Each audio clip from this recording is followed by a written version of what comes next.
ভারত বাংলাদেশ সীমান্তে শহর বসিরহাটে শহীদদের উদ্দেশ্যে মধ্যরাতে আন্তর্জাতিক ভাষা দিবস পালন।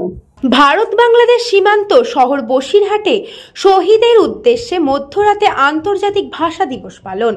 উত্তর চব্বিশ পরগনার বসিরহাট মহকুমার ভারত বাংলাদেশ সীমান্ত শহর বসিরহাটের প্রাণকেন্দ্রে টাউন হল থেকে ঠিক রাত 12টা 1 মিনিটে প্রায় 5 কিলোমিটার বসিরহাটের বুদ্ধিজীবী, সাহিত্যিক থেকে শুরু করে সর্বদল সমন্বয়ে মানুষের হাতে ভাষা শহীদদের স্মৃতির উদ্দেশ্যে মোমবাতি মিছিল টাউন হল থেকে ইটিন্ডা রোড, তারপর বসিরহাট শহীদ বেদিতে মাল্যদান করেন বিশিষ্ট সমাজকর্মী ছন্দক বাইন, সোনালী শীল, কৌশিক দত্ত, রাজা ভৌমিক সহ বিভিন্ন বিশিষ্ট ব্যক্তিবর্গরা। 1952 সালে ভাষা আন্দোলনের ডাক দিয়েছিল। ঢাকার রাজপথে মিছিল করে বাংলা ভাষার স্বীকৃতির দাবিতে এই আন্দোলন সংগঠিত হয়েছিল। সেই সময় প্রতিবাদে আন্দোলনে নেমেছিল বরকত, জব্বর, রফিক, সালাম এই 4 যুবক। রাজপথে গুলিবিদ্ধ হয়ে মারা গিয়েছিল। সেদিন থেকে ভাষা আন্দোলন ছড়িয়ে পড়েছিল সারা বিশ্বে। 1999 সালে 17 নভেম্বর আন্তর্জাতিক ভাষা দিবস স্বীকৃতি দেয় রাষ্ট্রসংঘ। প্রতি বছর 21 ফেব্রুয়ারি আন্তর্জাতিক ভাষা দিবস পালিত হয়। এই দিনটাকে মাথায় রেখে সারা বিশ্বে 21 ফেব্রুয়ারি মাতৃভাষা দিবস পালিত হয়। সেই ছবি দেখা গেল ভারত বাংলাদেশ সীমান্ত শহর বসিরহাটে। আজ সারাদিন বিভিন্ন স্কুলের ছাত্রছাত্রী, শিক্ষক শিক্ষিকা থেকে শুরু করে সমাজের গুণীজনেরা প্রভাত ফেরির মধ্যে দিয়ে শহীদ বেদিতে মাল্যদান, পুষ্পার্ঘ্য নিবেদন করেন।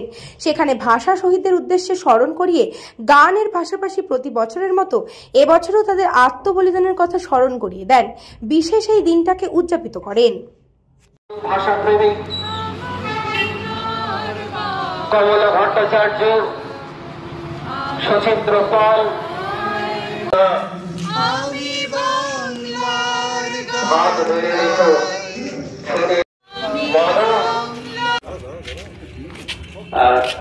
এরপরে আমাদের ভাষা শহীদ বেদিতে পুষ্পার্ঘ্য নিবেদন পর্ব।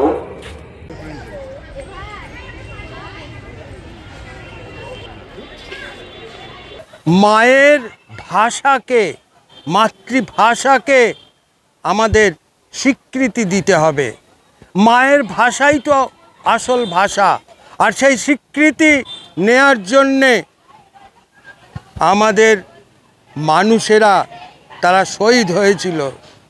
জবপ্রায়ের মা জানতো না যে সে শহীদের মা হবে, কিন্তু শহীদ হয়েছিল বলেই আজকে অনেক মা শহীদের মা হয়েছিল।